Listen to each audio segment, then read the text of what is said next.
तो दोस्तों, ये वीडियो महात्मा गांधी काशी विद्यापीठ में चल रहे माइनर एग्जाम का है, जिसका भी माइनर एग्जाम हिंदी है। उसके लिए पेपर का नाम है हिंदी संरचना और अनुप्रयोग। ये पार्ट 2 है, कल मैंने 1 अपलोड किया था। दोस्तों, ये सुपर फास्ट रिवीजन है। पूरे सिलेबस में जितनी भी यूनिट है उन सब का इसमें मैंने इंपॉर्टेंट क्वेश्चन दिए हुए हैं। सिर्फ इंपॉर्टेंट दिए हैं। ये लगभग 1.5 घंटे का वीडियो है। पेपर देने के पहले आप इसे ज़रूर देख के जाए, इससे आपको ज़रूर बेनिफिट होगा। यकीन मान के आप पूरा वीडियो देखिएगा। फिर जब पेपर आप जाएंगे देने, वापस आएंगे, तो फिर कमेंट करके बताइएगा पेपर में आपके क्वेश्चन आए कि नहीं आए। चलिए वीडियो स्टार्ट करते हैं। और टाइम से वीडियो नहीं अपलोड कर पाती उसके लिए सॉरी, क्योंकि इसमें मेरे इधर लाइट की बहुत ज़्यादा दिक्कत है, नेटवर्क प्रॉब्लम बहुत ज़्यादा है, इसलिए टाइम से अपलोड ही नहीं होता। जैसे ही मुझे टाइम मिलता है मैं तुरंत कर देती हूँ, इसलिए उसके लिए सच में सॉरी। अब चलिए ये स्टार्ट करते हैं। सबसे पहले आप ये फुल फॉर्म पढ़ें, ये बहुत इंपॉर्टेंट है। कंप्यूटर का फुल फॉर्म पहले पढ़ लें आप, और उसके बाद www का, और ईमेल का फुल फॉर्म, और ये OCR का। ये आप चारों बिल्कुल रट के जाएं, क्योंकि शॉर्ट में ये पूछ सकता है। ठीक है, मैंने लिख दिया है।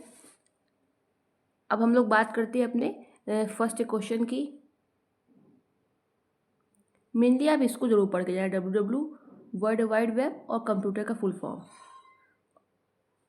और ये OCR तो आपके सिलेबस में ही दिया हुआ है, इसलिए इनको ज़रूर पढ़ लें।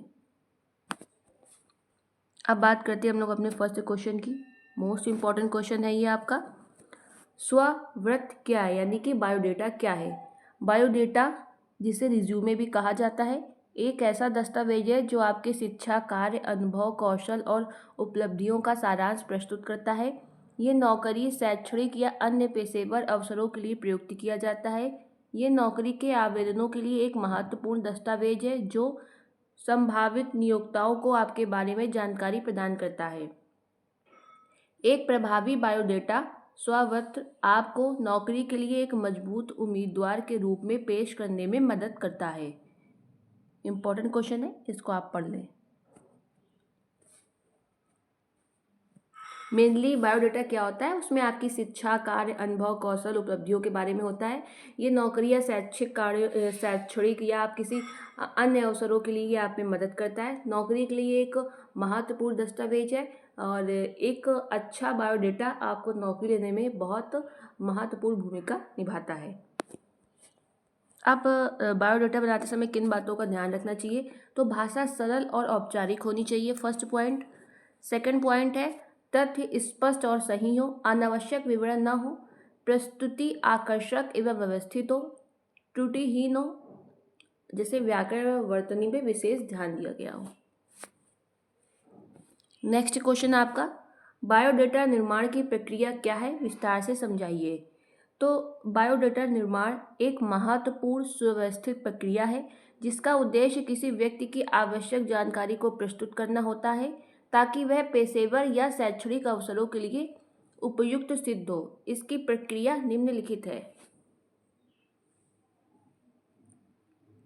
अब इसकी आप प्रक्रिया पे ध्यान दें। फर्स्ट नंबर पे आपको लिखना है आवश्यक जानकारी एकत्र करना। इसमें सबसे पहले नाम, पता, जन्मतिथि, संपर्क सूत्र यानी कि फ़ोन नंबर, शैक्षणिक योग्यताएं, कार्य अनुभव, कौशल, रुचियां आदि ये आप में होती हैं। सबसे पहले आपको इनको मतलब एकत्र करना होता है, यानी कि इन सबको आपको इकट्ठा कर लें। उसके बाद वर्गीकरण करना, सभी जानकारी को अलग अलग वर्गों में विभाजित करें। जैसे व्यक्तिगत विवरण आप सबसे ऊपर दें, फिर शैक्षिक और फिर अनुभव आदि, इस तरह मतलब वर्गीकरण करें। फिर आपकी प्रस्तुति शैली चुनें कि जानकारी को सारगर्भित और क्रमबद्ध तरीके से प्रस्तुत करें। औपचारिक भाषा का प्रयोग करें कि मतलब इसमें आप क्रम प्रस्तुत करें कि आपको ऊपर क्या रखना है, नीचे क्या रखना है, तो उसके लिए आप क्रमबद्ध तरीके को प्रस्तुत करें। सबसे पहले आवश्यक जानकारी एकत्र करना, वर्गीकरण करना और प्रस्तुत शैली चुनना। स्ववृत्त का प्रारूप, ये एक उपयुक्त प्रारूप होता है। बायोडेटा 3 तरीके का होता है, उसमें आपको कौन सा तरीका यूज़ करना है उसका मतलब ये हुआ, मैंने भी नीचे दिया हुआ है, मैं आपको समझा दूंगी कि स्ववृत्त का प्रारूप से क्या मतलब है। समीक्षा करना, लिखने के बाद त्रुटियों की जांच करें, व्याकरण, वर्तनी और तथ्यात्मक अशुद्धियों से मुक्त रखें अपने बायोडेटा को। अब बात करते हैं हम लोग स्ववृत्त के स्वरूप और उसके प्रकारों का वर्णन कीजिए। स्ववत का स्वरूप एक औपचारिक दस्तावेज होता है जिसमें सूचनाएं बिंदुवार और क्रमबद्ध होती हैं। स्वपत्र के स्वरूप और प्रारूप मतलब क्या होता है वो मैं आपको यहाँ बता रही हूँ। सबसे पहले शीर्षक की बायोडेटा जो ऊपर हेडिंग पड़ती है उसमें आपको क्या लिखना है। फिर व्यक्तिगत विवरण में नाम, जन्म तिथि, पता, फ़ोन नंबर, ईमेल आदि ये आप लाइनदारी लिखेंगे जैसे मैंने लिखा है कि इसका स्वरूप में क्या होना चाहिए। फिर शैक्षिक योग्यता, वर्ष, संस्था मतलब स्कूल नेम, कॉलेज नेम, विषय क्या थे, अंकों का प्रतिशत आपको लिखना है। फिर कार्य अनुभव, कंपनी या संस्था का नाम, पद, कार्य अवधि, जिम्मेदारियां, उपलब्धियां आदि। कौशल में आपको आपके पास कंप्यूटर ज्ञान है जैसे CCC, ओ लेवल इस तरह का। भाषाओं का कोई एक्स्ट्रा ज्ञान है, कोई तकनीकी ITI जैसे। अन्य दक्षता ये आपको उसमें लिखनी होती हैं। फिर उपलब्धियां, पुरस्कार, मान्यता या अन्य महत्वपूर्ण उपलब्धि जैसे आपने कोई गेम खेला और चेस, क्रिकेट उस पर कुछ आपने नेशनल लेवल, स्टेट लेवल पे आपको कोई प्राइज़ मिला हो तो आप वो उस पर लिखेंगे। रुचियाँ व शौक आपके क्या हॉबी हैं। और फिर आप घोषणा करें। लिखा नहीं आता कि मैं आपकी कंपनी के लिए बहुत मन लगा के काम करूँगा, इस तरह का मतलब जो घोषणा लिखी जाती है और हस्ताक्षर अपने। ये आपका बायोडेटा में होना चाहिए, लाइनदार आप याद करें। नेक्स्ट है आपका बायोडेटा के प्रकार। कालानुक्रमिक, स्ववत्र, ये प्रारूप सबसे आम होता है। इसमें अनुभव और योग्यता को सबसे कम समय में समय क्रम में सूचीबद्ध किया जाता है। यानी अनुभव और योग्यता को समय क्रम में सूचीबद्ध किया जाता है। जैसे सबसे नवीनतम से प्रारंभ करें और सबसे जो पुराना हो उसको नीचे रखें। मतलब एग्जाम्पल के तौर पे मैं आपको बता रही हूँ। कालानुक्रमिक, स्ववत ये प्रारूप सबसे आम है। इसमें अनुभव और योग्यता को समय क्रम में सूचीबद्ध किया जाता है। कार्यात्मक बायोडेटा, इसमें योग्यता और कौशल पर अधिक ध्यान दिया जाता है। उन लोगों के लिए उपयुक्त है जिनके पास कौशल तो बहुत ज़्यादा है लेकिन कार्य अनुभव कम है। तो उन लोगों के लिए कार्यात्मक स्ववत ज़्यादा सही रहता है कि उन्होंने बहुत सारे कोर्स तो किए हैं, ITI किया है और computer course, O level, CCC सब है, लेकिन कार्य अनुभव कम है उनके पास। वो लोग ये वाला बायोडेटा रखते हैं। फिर आता है संयोजित बायोडेटा। ये प्रारूप कालानुक्रमिक और कार्यात्मक दोनों प्रारूपों का मिश्रण होता है। मतलब इसमें ये भी होता है और ये भी होता है, उसको संयोजित बायोडेटा कहते हैं। फिर आता है आपका शैक्षिक स्ववत्र। ये शैक्षणिक क्षेत्र के लिए प्रयुक्त किया जाता है जिसमें शोध, परियोजना, प्रकाशन आदि का विवरण होता है। ये शैक्षिक बायोडेटा होता है। मेनली आप 3 टाइप इंपॉर्टेंट है, आप यही 3 याद करें। अब दोस्तों यही मैंने यहाँ पे ऊपर लिखा था, आप यहाँ पे स्ववत्र का प्रारूप चुनें कि कौन सा आपको इनमें से तीनों में लेना है। अगर कहीं शैक्षिक स्तर पे जा रहे हैं तो आपको 4th नंबर का लेना है। अब बात करते हैं कंप्यूटर और हिंदी का संबंध क्या है। वर्तमान युग सूचना प्रौद्योगिकी का युग है जिसमें कंप्यूटर मानव जीवन का अभिन्न हिस्सा बन चुका है। ऐसे में यह आवश्यक हो जाता है कि तकनीकी संसाधनों में हिंदी जैसी भारतीय भाषाओं का समावेश हो जिससे से अधिक लोग तकनीक का लाभ उठा सके। इसी दिशा में कंप्यूटर और हिंदी का संबंध विशेष महत्व रखता है। कंप्यूटर और हिंदी का संबंध भाषा और तकनीकी के समन्वय से है। प्रारंभ में कंप्यूटर पर अंग्रेजी का एकाधिकार था जिससे हिंदी भाषी उपयोगकर्ताओं के लिए इसका प्रयोग कठिन होता था, परंतु जैसे जैसे तकनीकी विकास हुआ हिंदी को कंप्यूटर पर प्रयोग योग्य बनाने के लिए कई सॉफ्टवेयर और टूल जैसी तकनीकी विकसित की गई। हिंदी के लिए भी यूनिकोड जैसी तकनीकी विकसित की गई जिससे हिंदी को कंप्यूटर और इंटरनेट पर प्रयोग में लाना संभव हो पाया। इससे हिंदी में टाइपिंग, अनुवाद, वेबसाइट निर्माण और संचार सरल हुआ है। मैं एक बार फिर से आपको बता देती हूँ इसको। वर्तमान युग सूचना प्रौद्योगिकी का युग है जिसमें कंप्यूटर मानव जीवन का अभिन्न हिस्सा बन चुका है। ऐसे में यह आवश्यक हो जाता है कि तकनीकी संसाधनों में हिंदी जैसी भारतीय भाषाओं का समावेश हो जिससे से अधिक लोग तकनीकी का लाभ उठा सकें। इसी दिशा में कंप्यूटर और हिंदी का संबंध विशेष महत्व रखता है। कंप्यूटर और हिंदी का संबंध भाषा और तकनीकी के समन्वय से होता है। प्रारंभ में कंप्यूटर पर अंग्रेजी का एकाधिकार था जिससे हिंदी भाषी उपयोगकर्ताओं के लिए इसका प्रयोग कठिन होता था, परंतु जैसे जैसे तकनीकी विकास हुआ हिंदी को कंप्यूटर में प्रयोग योग्य बनाने के लिए कई सॉफ्टवेयर और टूल्स जैसी तकनीकें विकसित की गई। हिंदी के लिए भी यूनिकोड, यूनिकोड बहुत इंपॉर्टेंट टर्म है, इसमें याद रखें शब्द। हिंदी के लिए भी यूनिकोड जैसी तकनीकी विकसित की गई जिससे हिंदी को कंप्यूटर और इंटरनेट पर प्रयोग में लाना संभव हो पाया। इससे हिंदी में टाइपिंग, अनुवाद, वेबसाइट निर्माण और संचार सरल हुआ है। नेक्स्ट क्वेश्चन है आपका, यूनिकोड क्या है? यूनिकोड एक ऐसी प्रणाली है जो विश्व की सभी भाषाओं के लिए एक सार्वभौमिक कोड प्रदान करती है। इसके माध्यम से हिंदी के अक्षर, शब्द, वाक्य आदि कंप्यूटर में उसी प्रकार लिखे और समझे जा सकते हैं जैसे अंग्रेजी में। इंपॉर्टेंट टर्म है, इसको जरूर पढ़ें। यूनिकोड क्या है? यूनिकोड एक ऐसी प्रणाली है जो विश्व की सभी भाषाओं के लिए एक सार्वभौमिक कोड प्रदान करती है। इसके माध्यम से हिंदी के अक्षर, शब्द, वाक्य आदि कंप्यूटर पे उसी प्रकार पढ़े और लिखे और समझे जा सकते हैं जैसे अंग्रेजी में। हिंदी में उपलब्ध प्रमुख सॉफ्टवेयर के नाम बताइए। Google input tools, important question है। InScript keyboard, Microsoft Office Hindi संस्करण और बरह, ये चारों याद कर लें। कंप्यूटर का सामान्य परिचय दीजिए, उसके प्रमुख भागों और प्रयोग को लिखिए। कंप्यूटर एक इलेक्ट्रॉनिक उपकरण है। कंप्यूटर एक इलेक्ट्रॉनिक उपकरण है जो डेटा को इनपुट के रूप में लेता है, उसे संशोधित करता है और फिर से उसे सूचना के रूप में आउटपुट करता है। यह एक इलेक्ट्रॉनिक उपकरण है जो पहले डेटा को इनपुट मतलब लेता है, फिर उसमें संशोधन करता है, फिर आउटपुट यानी कि आपको देता है सूचना। सबसे पहले लेगा, फिर उसमें संशोधन करेगा, फिर आपको देगा। तो इनपुट, संशोधन, फिर आउटपुट। इसका उपयोग विभिन्न प्रकार के कार्यों के लिए किया जाता है जैसे कि गणना करना, डेटा को संग्रहित करना और संचार करना। यह एक बहुमुखी उपकरण है जिसका उपयोग शिक्षा, व्यवसाय, मनोरंजन और कई अन्य क्षेत्रों में किया जाता है। कंप्यूटर के दो मुख्य भाग हार्डवेयर और सॉफ्टवेयर, ये आता है, बहुत इंपॉर्टेंट क्वेश्चन है। कंप्यूटर का सामान्य परिचय दीजिए, उसके प्रमुख भाग क्या है? हार्डवेयर और सॉफ्टवेयर। मुझे उम्मीद है कि आपको ये वाली परिभाषा याद हो गई होगी। ना याद हुई तो आप दोबारा से फिर से याद कर लें क्योंकि ये इंपॉर्टेंट है, पेपर में 99% आ सकता है आपके।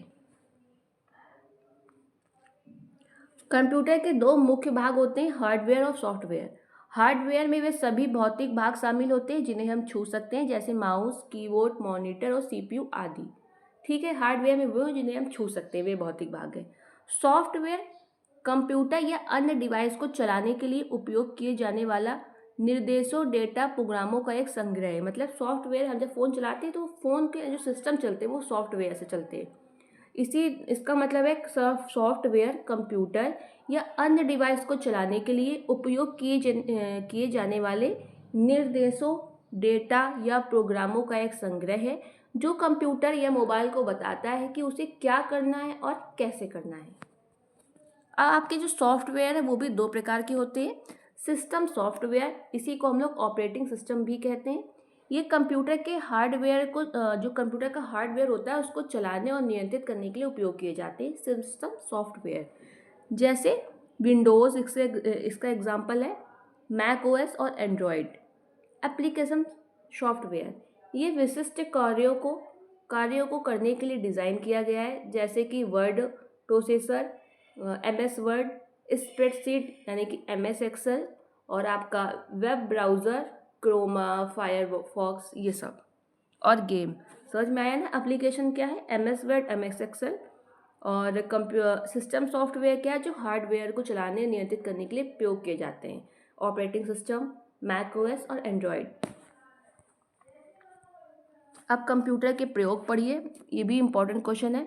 शिक्षा में कंप्यूटर का उपयोग छात्रों को सीखने और जानकारी प्राप्त करने में मदद करने के लिए किया जाता है। सबसे पहले कंप्यूटर का प्रयोग छात्रों को सीखने और जानकारी प्राप्त करने में मदद करने के लिए किया जाता है। व्यवसाय में कंप्यूटर का उपयोग व्यवसाय में डेटा को संशोधित करने, संचार करने और उत्पादकता बढ़ाने के लिए भी किया जाता है। मनोरंजन में कंप्यूटर का प्रयोग गेम खेलने, फिल्म देखने और संगीत सुनने के लिए किया जाता है। संचार में कंप्यूटर का प्रयोग ईमेल भेजने, सोशल मीडिया का उपयोग करने और वीडियो कॉन्फ्रेंसिंग के लिए किया जाता है।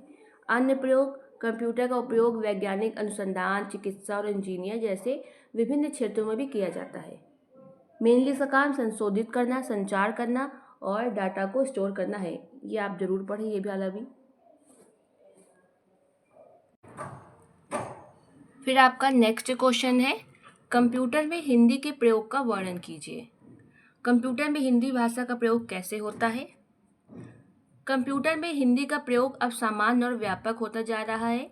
यूनिकोड के विकास और विभिन्न सॉफ्टवेयरों के आने से हिंदी में टाइप करना, ईमेल भेजना, वेबसाइटों पर जानकारी पढ़ना और लिखना और अन्य कई काम कंप्यूटर पर हिंदी में करना आसान हो गया है।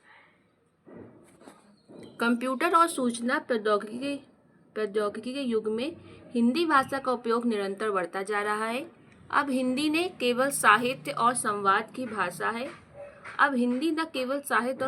भाषा है, बल्कि तकनीकी, शैक्षणिक, प्रशासनिक और इंटरनेट आधारित कार्यों में भी इसका प्रयोग हो रहा है। फ्रेंड्स, मैं इसको एक बार फिर से पढ़ देती हूँ। कंप्यूटर में हिंदी का प्रयोग अब सामान्य और व्यापक होता जा रहा है। यूनिकोड के विकास और विभिन्न सॉफ्टवेयरों के आने से हिंदी में टाइप करना, ईमेल भेजना, वेबसाइटों पर जानकारी पढ़ना और लिखना और अन्य कई काम कंप्यूटर पर हिंदी में करना आसान हो गया है। कंप्यूटर और सूचना प्रौद्योगिकी के युग में हिंदी भाषा का उपयोग निरंतर बढ़ता जा रहा है। अब हिंदी न केवल साहित्य और संवाद की भाषा है, बल्कि तकनीकी, शैक्षणिक, प्रशासनिक और इंटरनेट आधारित कार्यों में भी इसका उपयोग हो रहा है। हिंदी का कंप्यूटर में प्रयोग के प्रमुख क्षेत्र: टाइपिंग और डेटा एंट्री। हिंदी टाइपिंग के लिए विभिन्न कीबोर्ड लेआउट जैसे इनस्क्रिप्ट, रेमिंगटन और फोनेटिक लेआउट उपयोग में लाए जा रहे हैं। यूनिकोड तकनीकी के कारण अब हिंदी में कहीं भी किसी भी डिवाइस पर टाइप करना संभव हुआ है।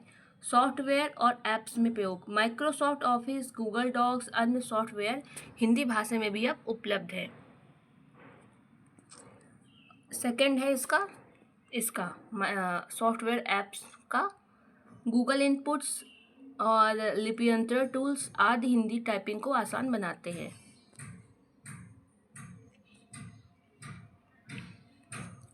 हिंदी सर्च इंजन और वॉइस असिस्टेंट। गूगल आदि में हिंदी सर्च का विकल्प है। गूगल असिस्टेंट, एलेक्सा जैसे वॉइस असिस्टेंट अब हिंदी में भी बातचीत करने में सक्षम है। हिंदी के प्रयोग से होने वाले लाभ, मतलब कंप्यूटर में हिंदी के प्रयोग से होने वाले लाभ: स्थानीय भाषा में संवाद से डिजिटल साक्षरता को बढ़ावा मिला है। आम जनता की पहुंच सरकारी सेवाओं और डिजिटल साधनों तक बढ़ी है। शिक्षा का लोकतंत्रीकरण: ग्रामीण क्षेत्रों में भी हिंदी में डिजिटल सामग्री की उपलब्धता संभव हुई है। हिंदी भाषा और साहित्य का संरक्षण डिजिटल युग में हुआ है। OCR क्या है? OCR का पूरा नाम ऑप्टिकल कैरेक्टर रिकॉग्नाइजेशन है। यह एक ऐसी तकनीक, इसका फुल फॉर्म जरूर याद कर लें।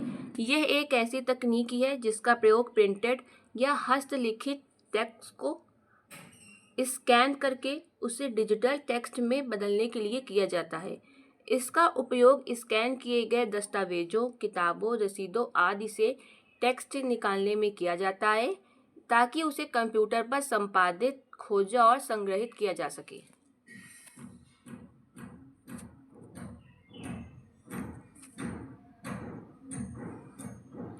OCR का पूरा नाम ऑप्टिकल कैरेक्टर रिकॉग्नाइजेशन है। यह एक ऐसी तकनीक है जिसका प्रयोग प्रिंटेड या हस्तलिखित टेक्स्ट को स्कैन करके उसे डिजिटल टेक्स्ट में बदलने के लिए किया जाता है। मैं आपको सिंपल से बताऊं, अब आप गूगल का जो गूगल स्कैनर होता है उसको यूज़ करते हैं ना, कोई कॉपी में कहीं आपने कुछ लिखा फिर उसको स्कैन करते हैं तो वो अच्छा हाईलाइट हो जाते हैं। एक तरह से वही इसका काम है कि किसी भी हस्तलिखित टेक्स्ट को स्कैन करके उसे डिजिटल टेक्स्ट में बदलने की क्रिया है। इसका उपयोग स्कैन किए गए दस्तावेजों, किताबों, रसीदों आदि से टेक्स्ट निकालने में किया जाता है ताकि उसे कंप्यूटर पर संपादित, खोजा और संग्रहित किया जा सके। उदाहरण क्या है इसके? किसी पुस्तक के पन्ने को स्कैन करके उसमें मौजूद टेक्स्ट को वर्ड फाइल में बदलना, बैंक चेक स्कैन कर उसका डेटा पहचानना, पुराने दस्तावेजों को डिजिटल रूप देना। यदि चाहे तो मैं OCR की विशेष। नेक्स्ट क्वेश्चन है आपका, गूगल स्पीच से आप क्या समझते हैं? गूगल स्पीच एक तकनीकी सेवा है जो गूगल द्वारा विकसित की गई है। गूगल स्पीच एक तकनीकी सेवा है जो गूगल द्वारा विकसित की गई है, जिसका पूरा नाम है गूगल स्पीच टू टेक्स्ट या गूगल वॉइस रिकॉग्नाइजेशन। मतलब कि इसका प्रयोग आवाज़ को टेक्स्ट में बदलने में किया जाता है और टेक्स्ट को वापस से वॉक यानी स्पीच में बदलने के लिए किया जाता है। यह एक ऑटोमेटिक स्पीच रिकॉग्नाइजेशन सिस्टम है जो इंसान द्वारा बोले गए शब्दों को पहचान कर उन्हें लिखित रूप में परिवर्तित करता है। ये मुख्य रूप से गूगल असिस्टेंट, गूगल सर्च और अन्य गूगल उत्पादों में प्रयोग किया जाता है। जैसे आपने देखा होगा कि आप गूगल में वो जो मैक जैसा बन के आता है उसको आप टच करके फिर बोलते हैं तो आप जो बोलते हैं वो गूगल में लिख के आ जाता है। तो वही आपका गूगल स्पीच है कि इसके द्वारा इसका जो पूरा नाम है क्या है, गूगल स्पीच टू टेक्स्ट या गूगल वॉइस रिकॉग्नाइजेशन। ये जो आप टेक्स्ट होते हैं उनको भाषा में बदल देता है और आवाज़ को टेक्स्ट में। गूगल स्पीच के मुख्य कार्य क्या है? स्पीच टू टेक्स्ट ये उस सेवा उपयोगकर्ता की आवाज़ को पहचान कर उसे टेक्स्ट में बदलती है, जिसका प्रयोग वॉइस सर्च, वॉइस कमांड और अन्य कार्यों के लिए किया जाता है। टेक्स्ट टू स्पीच ये सेवा टेक्स्ट को वाक्य यानी स्पीच में बदलती है, जिससे उपयोगकर्ता टेक्स्ट को सुन सकते हैं, जैसे कि गूगल असिस्टेंट द्वारा जानकारी पढ़ना या स्क्रीन पर टेक्स्ट को जोर से पढ़ना। ठीक है, टेक्स्ट टू स्पीच इसमें आप जो आपके अक्षर होते हैं आप उनको गूगल में पढ़वा सकते हैं, कई बार आपने देखा होगा ये। नेक्स्ट है आपका हिंदी टाइपिंग के मुख्य फॉन्ट को संक्षेप में बताइए। हिंदी टाइपिंग के क्षेत्र में आज मुख्यतः हिंदी फॉन्ट को दो श्रेणी में विभाजित किया गया है, यूनिकोड फॉन्ट या नॉन यूनिकोड। ठीक है, अब बात करते हैं इसमें हम लोग मंगल फॉन्ट की। मंगल फॉन्ट जो ये आपका यूनिकोड आधारित हिंदी फॉन्ट है जो माइक्रोसॉफ्ट द्वारा विकसित किया गया है। ये विंडोज़, एंड्रॉयड और सभी यूनिकोड सक्षम प्लेटफॉर्म पर चलता है, सभी में चलता है ये इनस्क्रिप्ट कीबोर्ड के लिए उपयुक्त है। सरकारी प्रशासनिक कार्यों में इसी फॉन्ट का उपयोग अनिवार्य है। मंगल फॉन्ट का नोट, मंगल फॉन्ट बराबर यूनिकोड आधारित फॉन्ट। अब बात करते हैं हम लोग कृतिदेव की। आप ये दोनों फॉन्ट पढ़ लें क्योंकि कोई भी पूछी जा सकती है, दोनों भी पूछी जा सकती है। कृतिदेव एक नॉन यूनिकोड फॉन्ट है, ये वाला था यूनिकोड, जो विशेष कीबोर्ड लेआउट जैसे रेमिंगटन पर आधारित है। यह एक कंपोजिट फॉन्ट है, यानी इसमें हर वर्ण को अलग अलग कोड के अनुसार रखा जाता है। कृतिदेव पे हर वर्ण का अपना एक अलग कोड है। इसमें टाइप किया गया टेक्स्ट कॉपी पेस्ट योग्य नहीं होता है, सिर्फ उसे फॉन्ट में दिखाई देता है। हाँ, आप इसे कॉपी पेस्ट करेंगे तो ये अपने कोड में लिखता है जाके, अजीब सा कोड होते हैं इनके। पुराने समय में सरकारी टाइपिंग परीक्षाओं, डीटीपी, डेस्कटॉप पब्लिशिंग और प्रिंटिंग प्रेस में इसका अधिक प्रयोग होता था। अब अधिकांश सरकारी परीक्षाएं यूनिकोड आधारित हो गई हैं, जो मैंने मंगल फॉन्ट बताया था, जिससे इसका प्रयोग धीरे धीरे कम होता जा रहा है। कृतिदेव फॉन्ट के एग्जाम्पल कृतिदेव 010 और ये। ठीक है, अब आता है यूनिकोड क्या है। मैंने ऊपर आपको शॉर्ट में बताया था, यहाँ थोड़ा सा पढ़ ले। यूनिकोड अर्थात कंप्यूटर पर विभिन्न भाषाओं में काम करने के लिए एक अंतर्राष्ट्रीय मानक सॉफ्टवेयर है। यह एक मानकीकृत कोडिंग प्रणाली है जो सभी भाषाओं के अक्षरों को एक विशिष्ट संख्या प्रदान करता है, जिससे कंप्यूटर को विभिन्न भाषाओं के टेक्स्ट को आसानी से पढ़ने और समझने और दिखाने में मदद मिलती है। ठीक है, यूनिकोड अर्थात कंप्यूटर पर विभिन्न भाषाओं में काम करने के लिए एक अंतर्राष्ट्रीय मानक सॉफ्टवेयर है।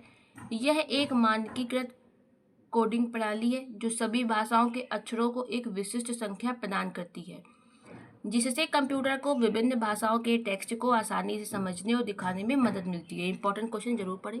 इसकी विशेषताएं क्या हैं? ये वेब, मोबाइल, सॉफ्टवेयर और सभी अंतर्राष्ट्रीय प्लेटफॉर्मों पर समर्थित होता है, मतलब कि सभी में ये चल सकता है। हिंदी के लिए उपयोग किए जाने वाले यूनिकोड फॉन्ट में मंगल प्रमुख है। यूनिकोड फॉन्ट में सबसे ज़्यादा कौन है हिंदी में फेमस? मंगल फॉन्ट।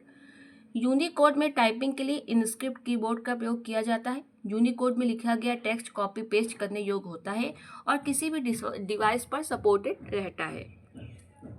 ठीक है, आसानी से सपोर्ट करता है किसी भी डिवाइस को। इसके जो एग्जाम्पल है वो है मंगल, अपराजिता और कोकिला आदि। यह आपका यूनिकोड फॉन्ट के एग्जाम्पल है। नेक्स्ट क्वेश्चन है आपका ई पुस्तकालय क्या है? ई लाइब्रेरी को हिंदी में डिजिटल लाइब्रेरी या इलेक्ट्रॉनिक लाइब्रेरी कहा जाता है। ई लाइब्रेरी को, यह एक ऐसी लाइब्रेरी है जिसमें किताबें, लेख, पत्रिकाएं, शोध पत्र और अन्य अध्ययन सामग्री डिजिटल रूप में उपलब्ध होती हैं, जिन्हें कंप्यूटर या अन्य डिजिटल उपकरणों के माध्यम से एक्सेस किया जा सकता है, यानी कि पढ़ा जा सकता है, उन्हें डाउनलोड कर सकते हैं आप। इसलिए ई पुस्तकालय अब आज के टाइम पे एक अच्छा ऑनलाइन प्लेटफॉर्म है लर्निंग का। स्वयं क्या है? स्वयं भारत सरकार द्वारा शुरू की गई एक ऑनलाइन शिक्षा पहल का नाम भी है। इसका पूरा नाम है study web of active learning for young aspiring minds. इसको जरूर पढ़ लें, क्या पता इसका शॉर्ट में फुल फॉर्म आ जाए। क्या है? Study webs of active learning for young aspiring minds है। यह एक ऐसा मंच है जो छात्राओं को विभिन्न विषयों में ऑनलाइन पाठ्यक्रम मूक्स प्रदान करता है, जिन्हें कोई भी कहीं भी कभी भी एक्सेस कर सकता है, मतलब पढ़ सकता है, डाउनलोड कर सकता है अगर आपके पास नेट है। जिसका उद्देश्य शिक्षा नीति के 3 मुख्य सिद्धांतों पहुंच, समानता और गुणवत्ता को प्राप्त करना है। इसके 3 सिद्धांत क्या है? मेनली पहुंच, समानता और गुणवत्ता को प्राप्त करना है। स्वयं के बारे में मुख्य बातें। मुफ्त ऑनलाइन पाठ्यक्रम। स्वयं सभी को मुफ्त ऑनलाइन पाठ्यक्रम प्रदान करता है जो कक्षा 9 से लेकर स्नातकोत्तर स्तर तक है। विषयों की विविधता। इसमें विज्ञान, इंजीनियरिंग और प्रौद्योगिकी, मानविकी और सामाजिक विज्ञान, कानून, प्रबंध आदि जैसे विभिन्न विषयों के पाठ्यक्रम शामिल हैं। सर्वश्रेष्ठ शिक्षकों द्वारा तैयार। सभी पाठ्यक्रम देश के सर्वश्रेष्ठ शिक्षकों द्वारा तैयार किए गए हैं। नेक्स्ट आपका एनसीईआरटी का क्या मतलब है? एनसीईआरटी का मतलब है राष्ट्रीय शैक्षिक अनुसंधान और प्रशिक्षण परिषद। इसका फुल फॉर्म जरूर पढ़ें, national council of educational research and training. राष्ट्रीय शैक्षिक अनुसंधान और प्रशिक्षण परिषद ये भारत सरकार द्वारा स्थापित एक स्वायत्त संगठन है जिसकी स्थापना 1961 में हुई थी। इसका मुख्यालय नई दिल्ली में है। एनसीईआरटी विद्यालयी शिक्षा से जुड़े मामलों पर केंद्र और राज्य सरकारों को सलाह देने के उद्देश्य से काम करता है। एनसीईआरटी के मुख्य कार्य क्या है? शिक्षा की गुणवत्ता में सुधार करना, शिक्षक प्रशिक्षण प्रदान करना, यानी कि जो शिक्षक को भी ट्रेनिंग देता है कि आपको कैसे पढ़ाना है और कोर्स भी कराता है। नेक्स्ट आपका पाठ्यक्रम और पाठ्य पुस्तकें विकसित करना। चौथा है आपका शैक्षणिक नीतियों और कार्यक्रमों पर केंद्र और राज्य सरकारों को सलाह देना। यह आपका एनसीईआरटी। नेक्स्ट आपका ई ज्ञान कोश क्या है? ई ज्ञान कोश इंदिरा गांधी राष्ट्रीय मुक्त विश्वविद्यालय इग्नू द्वारा संचालित एक राष्ट्रीय डिजिटल रिपॉजिटरी है, ठीक है, जो विभिन्न प्रकार की अध्ययन सामग्री जैसे पाठ, चित्र, वीडियो और अन्य डिजिटल संसाधनों को संग्रहित और प्रदान करता है। मतलब कि ये पाठ, चित्र, वीडियो, अन्य डिजिटल संसाधनों को संग्रहित भी करता है और लोगों को प्रदान भी करता है। ये छात्रों को ऑनलाइन अध्ययन सामग्री तक पहुंचने और डाउनलोड करने की सुविधा प्रदान करता है, जिससे वे अपनी पढ़ाई कहीं भी कभी भी जारी रख सकते हैं। ई ज्ञान कोश मेन इग्नू द्वारा संचालित है।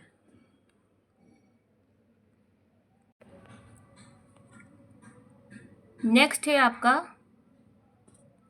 मूक्स क्या है? संक्षेप में समझाइए। मूक्स का मतलब मैसिव ओपन ऑनलाइन कोर्स, यानी कि विशाल मुफ्त ऑनलाइन पाठ्यक्रम। यह एक ऐसा ऑनलाइन शिक्षण मॉडल है जो इंटरनेट के माध्यम से किसी भी व्यक्ति को मुफ्त या कम लागत पर उपलब्ध होता है। मूक्स में आमतौर पर बड़ी संख्या में छात्र एक साथ भाग लेते हैं और ये विभिन्न विषयों को कवर करते हैं, जैसे कि विज्ञान, कला, व्यवसाय और बहुत कुछ। मूक्स शिक्षा के क्षेत्र में एक लोकप्रिय और प्रभावी तरीका बन गया है जो छात्रों को अपनी गति और सुविधा के अनुसार सीखने का अवसर प्रदान करता है। इग्नू से आप क्या समझते हैं? इग्नू का पूरा नाम इंदिरा गांधी राष्ट्रीय मुक्त विश्वविद्यालय है। यह एक केंद्रीय विश्वविद्यालय है जिसे भारत की संसद ने 1985 में स्थापित किया था। यह भारत का सबसे बड़ा और प्रमुख ओपन डिस्टेंस लर्निंग विश्वविद्यालय है। इसका मुख्यालय दिल्ली में स्थित है। इग्नू का एक बड़ा मान्यता प्राप्त, लचीला और समावेशी विश्वविद्यालय है जो खासकर उन छात्रों के लिए आदर्श है, यानी उन छात्रों के लिए है जिन्हें नियमित कॉलेज जाना संभव नहीं होता।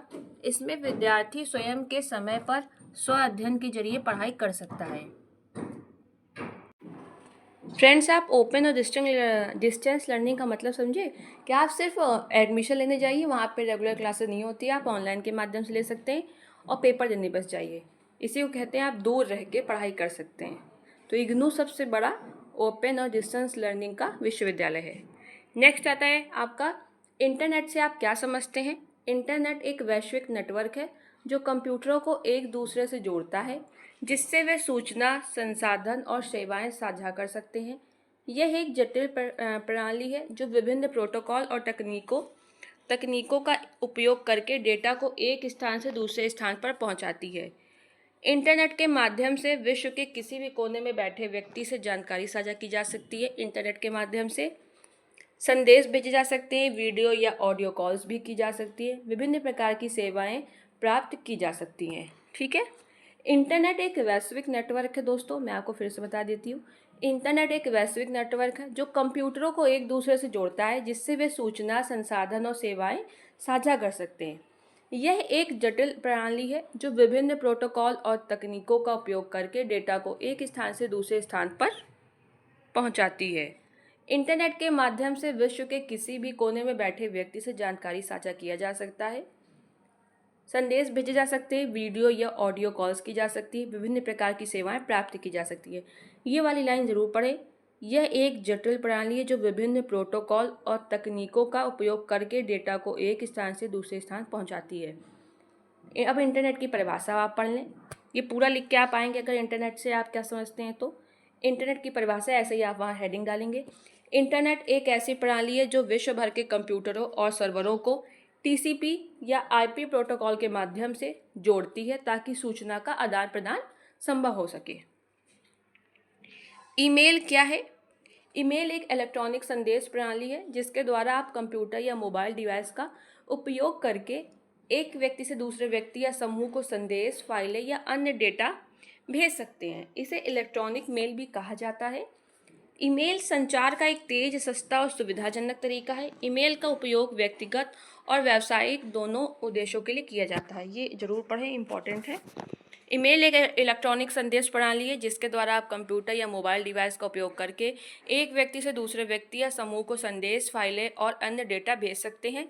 इसे इलेक्ट्रॉनिक मेल भी कहा जाता है। ईमेल संचार का एक तेज, सस्ता और सुविधाजनक तरीका है और ईमेल का उपयोग आप व्यक्तिगत और व्यावसायिक दोनों उद्देश्यों के लिए किया जा सकता है। एक व्यक्ति से दूसरे व्यक्ति क्या मतलब है कि आप खुद किसी एक पर्टिकुलर आदमी को मेल कर सकते हैं। और आपने देखा होगा जब आप नौकरी का फॉर्म सारे बच्चे भरते हैं तो आपके पास मेल आता होगा कि आपका फॉर्म रिसीव हो गया, या जब एडमिट कार्ड आते हैं तो उसकी सूचना आती है। उसका मतलब होता है कि हर आप चाहें, अगर एक व्यक्ति चाहे तो वो एक साथ 200 आदमियों को भी मेल भेज सकता है। ये सुविधा इसमें होती है। वेबसाइट क्या है? वेबसाइट का अर्थ है इंटरनेट पर उपलब्ध पेजों का एक संग्रह जिसे एक सामान्य डोमेन नाम से पहचाना जाता है और कम से कम एक वेब सर्वर पर प्रकाशित किया जाता है। वेबसाइट का अर्थ है इंटरनेट पर उपलब्ध पेजों का एक संग्रह जिसे एक सामान्य डोमेन नाम से पहचाना जाता है और कम से कम एक वेब सर्वर पर प्रकाशित किया जाता है। इसे वेब पेजों का एक समूह भी कह सकते हैं जो एक दूसरे से जुड़े हुए हैं और एक सामान्य विषय या उद्देश्य के लिए समर्पित हैं। अर्थात वेबसाइट एक ऑनलाइन स्थान है जहां जानकारी, सेवाएं या मनोरंजन उपलब्ध होते हैं। उदाहरण के लिए विकिपीडिया, गूगल, अमेजन जैसी वेबसाइटें हैं जो विभिन्न प्रकार की जानकारी और सेवाएं प्रदान करती हैं। नेक्स्ट आपका अपठित गद्यांश से आप क्या समझते हैं? अपठित गद्यांश जैसा कि नाम से स्पष्ट है, अपठित है। यानी अपठित गद्यांश का मतलब है एक ऐसा गद्यांश या गद्य का अंश जिसे आपने पहले कभी नहीं पढ़ा है। यह एक गद्य का अंश होता है जो किसी भी विषय पर हो सकता है, जैसे कि कहानी, निबंध, लेख या कोई और प्रकार का गद्य। ये आपकी पाठ्य पुस्तक से नहीं होता है। इसका उद्देश्य आपकी समझ और अभिव्यक्ति की क्षमता का परीक्षण करना होता है। जब आप एक अपठित गद्यांश को पढ़ते हैं या करते हैं तो आप उस गद्यांश को पढ़कर, समझकर और उस पर आधारित प्रश्नों के उत्तर देने की आपसे अपेक्षा की जाती है कि आप मतलब उसका पढ़ के, समझ के उसका उत्तर दें। यह अभ्यास छात्रों की समझ, तर्क क्षमता और भाषा के उपयोग की क्षमता का मूल्यांकन करने के लिए किया जाता है। अब आपका नेक्स्ट क्वेश्चन है, समास को परिभाषित कीजिए। समास को परिभाषित कीजिए और ये कितने प्रकार के होते हैं? समास दो या दो से अधिक शब्दों के मेल से बना एक सार्थक शब्द है जिसे हम समास कहते हैं। हिंदी व्याकरण में समास 6 प्रकार के होते हैं। अव्ययीभाव समास, तत्पुरुष समास, कर्मधारय समास, द्विगु समास, द्वंद्व समास, ये ऐसे लिखा होगा, ऐसे लिखेंगे आप, और बहुव्रीहि समास। हिंदी वाक्य रचना के आधार पर कितने प्रकार के हैं? हिंदी वाक्य रचना के आधार पर कितने प्रकार के हैं? हिंदी वाक्य मतलब ये एक है, रचना के आधार पर कितने प्रकार के हैं? हिंदी वाक्य रचना के आधार पर मुख्यतः 3 प्रकार के हैं, सरल वाक्य, संयुक्त वाक्य और मिश्र वाक्य। सरल वाक्य एक ही उद्देश्य और सरल वाक्य में एक ही उद्देश्य और एक ही विधेय होता है, जबकि संयुक्त वाक्य में 2 या 2 से अधिक सरल वाक्य योजक जैसे और तथा लेकिन के द्वारा जुड़े होते हैं। मतलब कि संयुक्त वाक्य में 2 या 2 से अधिक सरल वाक्य होते हैं और वो जुड़े होते हैं कैसे? योजक द्वारा, जैसे और लेकिन द्वारा। मिश्र वाक्य एक मुख्य उपवाक्य और एक या अधिक आश्रित उपवाक्य होते हैं। अब यहाँ थोड़ा देख लें, मैंने इसमें भी दे दिया आपको। सरल वाक्य एक ही उद्देश्य एक ही विधेयक होता है, उदाहरण सूर्य उदय हो रहा है। संयुक्त वाक्य 2 या 2 से अधिक स्वतंत्र उपवाक्य, यानी कि इसमें सरल वाक्य होते हैं और जो योजक द्वारा जुड़े होते हैं, और तथा या लेकिन आदि। वह सुबह उठा और उसने स्नान किया। मिश्र वाक्य यह मुख्य उपवाक्य और एक या एक से अधिक आश्रित उपवाक्य होते हैं। इसमें एक मुख्य वाक्य होता है और एक या एक से अधिक आश्रित उपवाक्य होते हैं। मिश्रित वाक्य में आश्रित उपवाक्य मुख्य वाक्य पर निर्भर होता है, उदाहरण जब बारिश हो रही थी तब वह घर पर था। नेक्स्ट आपका हिंदी की मुख्य ध्वनियों का वर्णन करें। हिंदी भाषा में 2 प्रकार की ध्वनियाँ होती हैं, स्वर और व्यंजन। स्वर वे ध्वनियाँ हैं जो बिना किसी अन्य ध्वनि की सहायता के उच्चारित, ठीक है दोस्तों, अन्य ध्वनि की सहायता के उच्चारित होते हैं, मतलब कि उन्हें किसी अन्य ध्वनि की जरूरत नहीं होती है, वो स्वतंत्र ही स्वर काफ़ी होते हैं। हिंदी में 11 स्वर होते हैं, ये मैंने 11 के नाम दे दिए, इनको आप पढ़ लें। व्यंजन वे ध्वनियाँ हैं जिनका उच्चारण स्वरों की सहायता से होता है। हिंदी में 11 व्यंजन होते हैं जिनमें 23 मूल व्यंजन और 8 संयुक्त व्यंजन शामिल हैं। दोस्तों ऊपर जो मैंने आपको समास बताया था वो आपको समझ आ गया ना? थोड़ा सा मैं इसको और बता देती हूँ।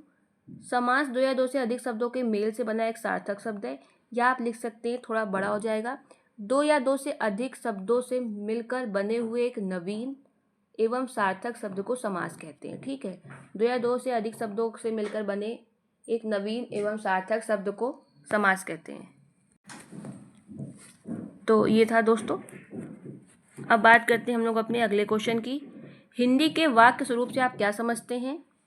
हिंदी का वाक्य स्वरूप वह है जिसमें सार्थक शब्दों का एक व्यवस्थित समूह होता है जो एक पूर्ण विचार व्यक्त करता है। वाक्य में कर्ता, कर्म और क्रिया का होना आवश्यक है और ये व्याकरणिक नियमों के अनुसार बना होता है। हालांकि कभी कभी कोई 1 या 2 तत्व गायब भी हो सकते हैं, लेकिन अर्थ स्पष्ट होना चाहिए।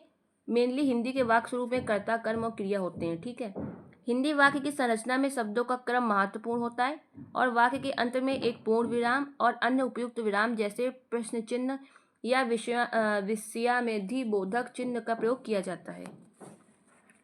मुहावरे और लोकोक्तियों से आप क्या समझते हैं?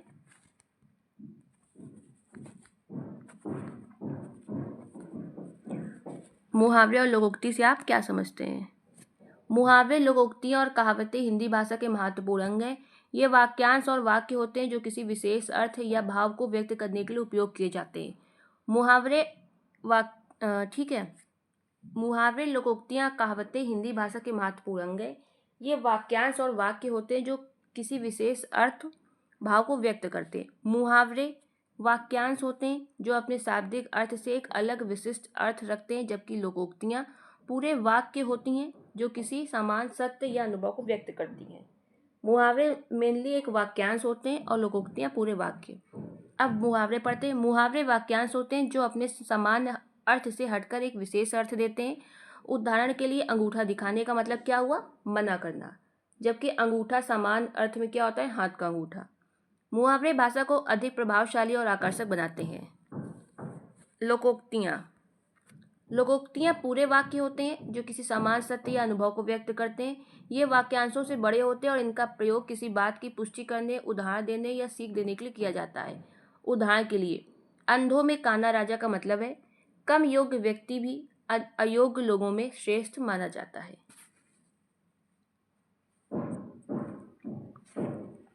नेक्स्ट, मुख्य अंतर। मुहावरे मतलब इनमें मुहावरे और लोकोक्ति में क्या अंतर है। मुहावरे वाक्यांश होते हैं जबकि लोकोक्तियाँ पूरे वाक्य होते हैं। मुहावरे अपने शाब्दिक अर्थ से एक अलग विशेष अर्थ रखते हैं जबकि लोकोक्तियाँ सामान्य सत्य या अनुभव को व्यक्त करती हैं। मुहावरे भाषा को प्रभावशाली बनाते हैं जबकि लोकोक्ति किसी बात की पुष्टि या सीख देने के लिए उपयोग की जाती हैं। नेक्स्ट क्वेश्चन है आपका, संज्ञा, सर्वनाम, लिंग, प्रत्यय, वचन, क्रिया, विशेषण को परिभाषित कीजिए। शॉर्ट फॉर्म में आप इसको समझ लें। संज्ञा, किसी व्यक्ति, वस्तु, स्थान या भाव के नाम को संज्ञा कहते हैं। उदाहरण के लिए, राम पुस्तक, दिल्ली खुशी, एक मतलब व्यक्ति, औरत या स्त्रीलिंग का नाम है, आदि। संज्ञा के प्रकार, किसी पहले आप पढ़ें संज्ञा को, किसी व्यक्ति, वस्तु, स्थान या भाव के नाम को संज्ञा कहते हैं। ठीक है, व्यक्ति, वस्तु, स्थान या भाव के नाम को संज्ञा कहते हैं। संज्ञा के प्रकार 5 प्रमुख हैं। व्यक्तिवाचक, जातिवाचक। व्यक्तिवाचक, ये किसी विशेष व्यक्ति, वस्तु या स्थान के नाम को दर्शाता है। राम, सीता, भारत, हिमालय, गंगा। जातिवाचक, ये किसी व्यक्ति, वस्तु या स्थान की पूरी जाति या वर्ग का बोध कराता है। मतलब कि पर्टिकुलर किसी पूरे व्यक्ति, वस्तु या स्थान की पूरी जाति या वर्ग का बोध कराता है। जैसे लड़का, लड़का में सब लोग आ जाते हैं, लड़की जाति पूरी आती है। लड़की में पूरी स्त्रीलिंग आ जाती है। नदी में सारी नदियाँ आ जाती हैं। मतलब पर्टिकुलर पूरे वर्ग को प्रदर्शित करे, वही जातिवाचक है। भाववाचक संज्ञा, ये किसी भाव, गुण, दशा या अवस्था के नाम को दर्शाते हैं। जैसे मिठास, जवानी, हरियाली, शीतलता, मित्रता आदि। समूहवाचक, ये किसी समूह या समुदाय के नाम को दर्शाते हैं। जैसे सेना, सभा, भीड़, दल, कक्षा। द्रव्यवाचक, ये किसी द्रव्य, धातु या तरल पदार्थ के नाम को दर्शाते हैं। सोना, चांदी, पानी, तेल, घी आदि। सर्वनाम, संज्ञा के स्थान पर प्रयुक्त होने वाले शब्दों को हम सर्वनाम कहते हैं। जैसे वह, यह, मैं, तुम। पर्टिकुलर मतलब जैसे हम किसी पे लेखक लिखे तो बार बार लिखें। जैसे आपको मिला मेरी दोस्त, मतलब अपने बेस्ट फ्रेंड पे से लिखे तो आप क्या लिखेंगे, राम मेरा दोस्त है। राम कक्षा 5 में पढ़ता है। राम सुबह 5 बजे उठता है, तो ऐसे नहीं आप लिखेंगे। फिर राम की जगह वह 5 बजे उठता है, वह स्कूल जाता है, मतलब फिर वह का यूज़ करेंगे। आप बार बार राम राम लिखेंगे तो अच्छा नहीं लगेगा। लिंग, शब्द के जिस रूप से स्त्री या पुरुष जाति का बोध उसे लिंग कहते हैं। हिंदी में 2 लिंग होते हैं, स्त्रीलिंग और पुल्लिंग। प्रत्यय, जो शब्दांश किसी शब्द के अंत में जुड़ते हैं। प्रत्यय से याद रखें, तार आए तो अंत में जुड़कर उसके अर्थ में परिवर्तन करते हैं, उन्हें प्रत्यय कहते हैं। वचन, शब्द के जिस रूप में संख्या का बोध हो उसे वचन है। ये अगला टॉपिक है, वचन किसे कहते हैं। शब्द के जिस रूप में संख्या का बोध हो उसे वचन कहते हैं। हिंदी में 2 वचन होते हैं, एक वचन और बहुवचन। क्रिया क्या है, वह शब्द जो किसी काम, स्थिति या घटना का बोध कराए। वह शब्द जो किसी काम, स्थिति या घटना का बोध कराए उसे क्रिया कहते हैं। जैसे खाना, पीना, जाना, आना, सोना आदि। क्रिया के भेद, क्रिया के मुख्य 2 रूप भेद होते हैं। सकर्मक क्रिया, जिन क्रियाओं का प्रभाव कर्म पर पड़ता है उन्हें सकर्मक क्रिया कहते हैं। जिन क्रियाओं का प्रभाव कर्म पर पड़े वह सकर्मक क्रिया। उदाहरण के लिए, राम फल खाता है, इस वाक्य में खाता है क्रिया का प्रभाव फल नामक कर्म पर पड़ रहा है। ठीक है। अकर्मक क्रिया, जिन क्रियाओं का प्रभाव कर्म पर नहीं बल्कि कर्ता पर पड़ता है, कर्म पर नहीं कर्ता पे पड़े, उन्हें हम लोग क्या कहते हैं, अकर्मक क्रिया। उन्हें अकर्मक क्रिया कहा जाता है। उदाहरण के लिए, लड़की हंसती है, इस वाक्य में जो हंसती है क्रिया का प्रभाव लड़की नाम पर, यानी ठीक है दोस्तों, लड़की हंसती है तो जो हंस रही है ये क्या हुआ आपका, क्रिया। इसका प्रभाव किस पे पड़ रहा है, लड़की मतलब कि कर्ता पर, कर्म पे नहीं पड़ रहा।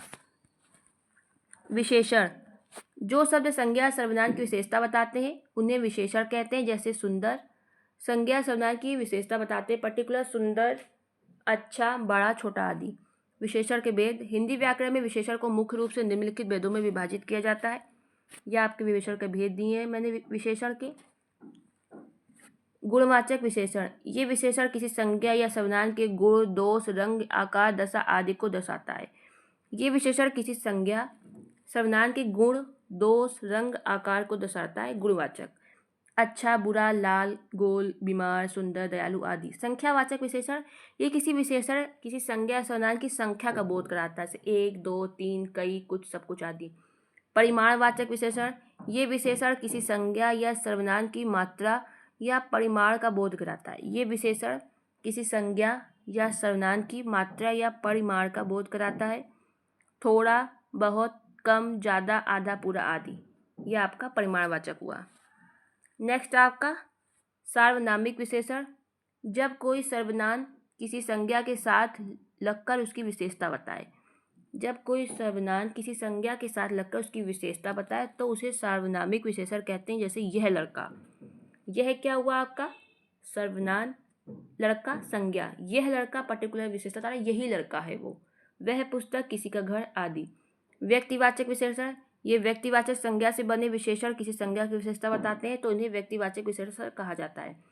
भारत, भारतीय, जापानी, बनारसी, ये पर्टिकुलर नहीं, भारतीय एक विशेषण हो गया आपका, जापानी, बनारसी आदि, इसे आपको व्यक्तिवाचक विशेषण कहा जाता है। आप इसे देख लें पहले, ये आपके 5 हैं।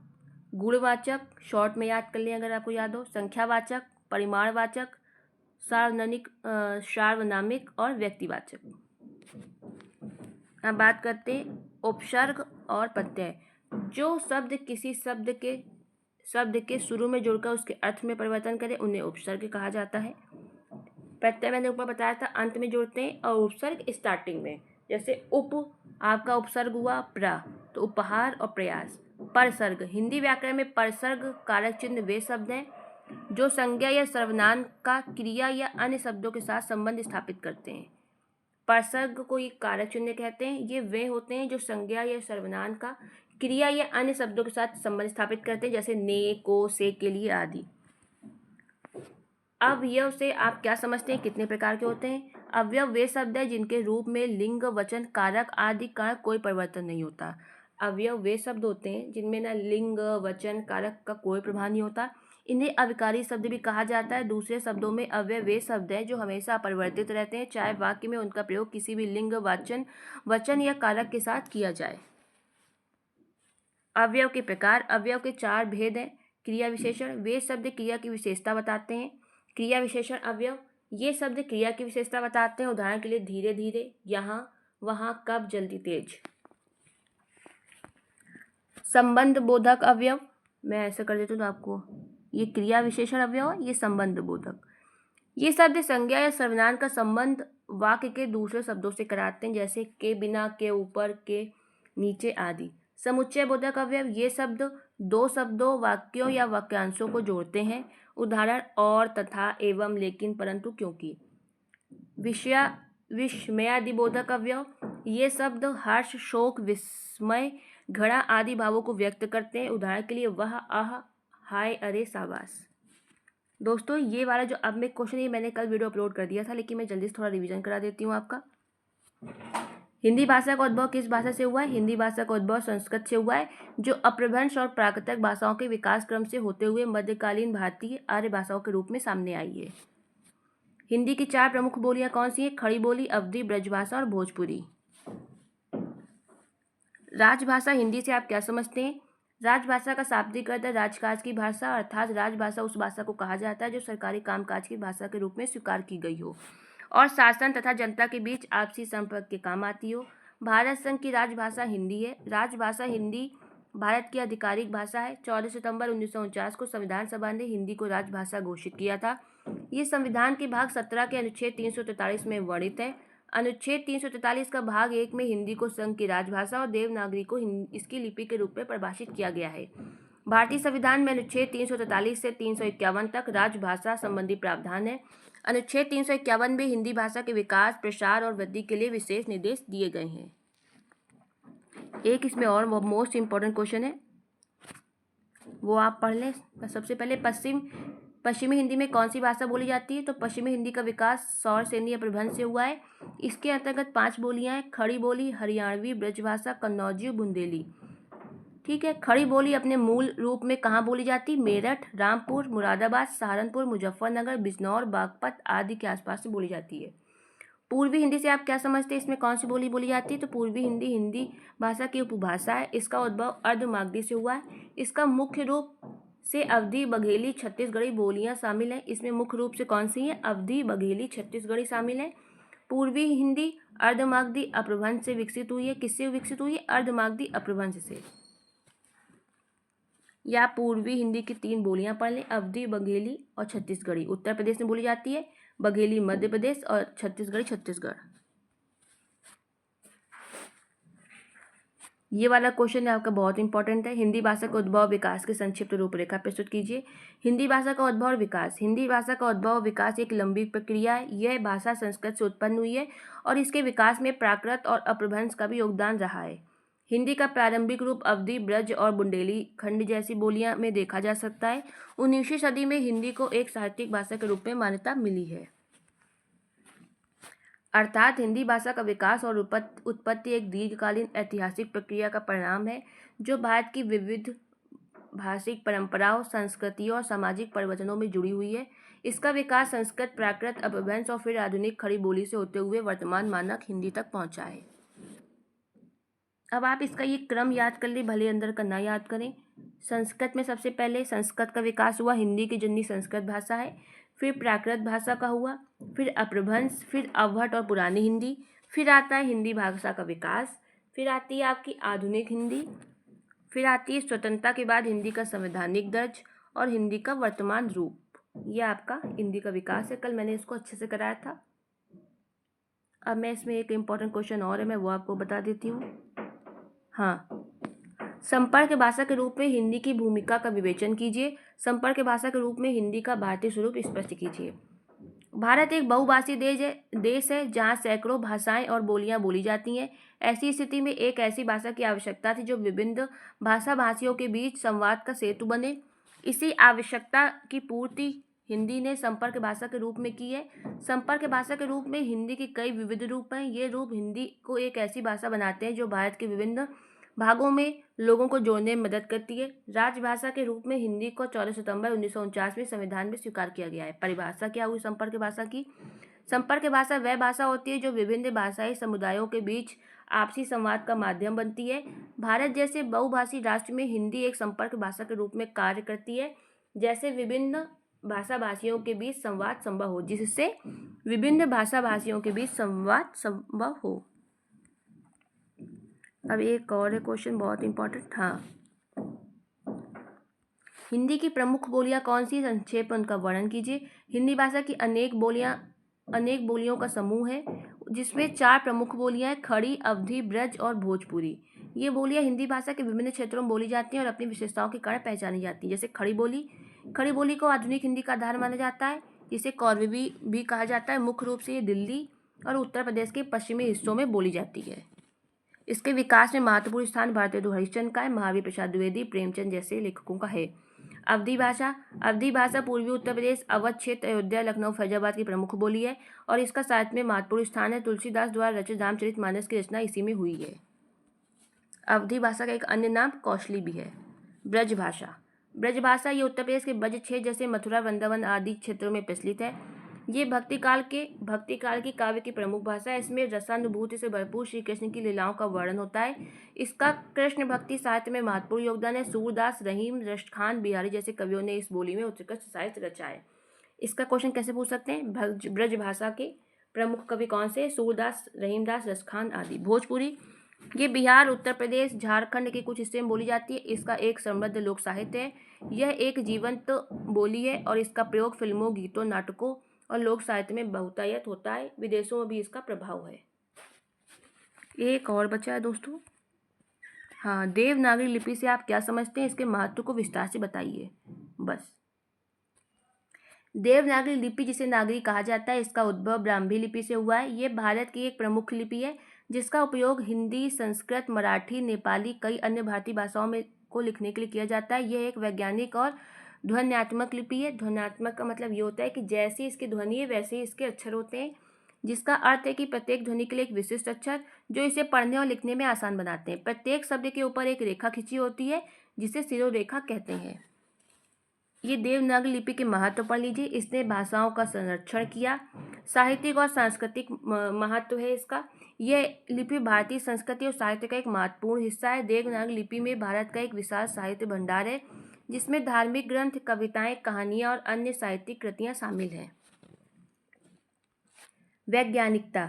देवनागरी लिपि को वैज्ञानिक लिपि माना जाता है क्योंकि ये प्रत्येक ध्वनि के लिए एक विशिष्ट अक्षर का प्रयोग करती है जिससे उच्चारण और लेखन में सटीकता बनी रहती है। एकता।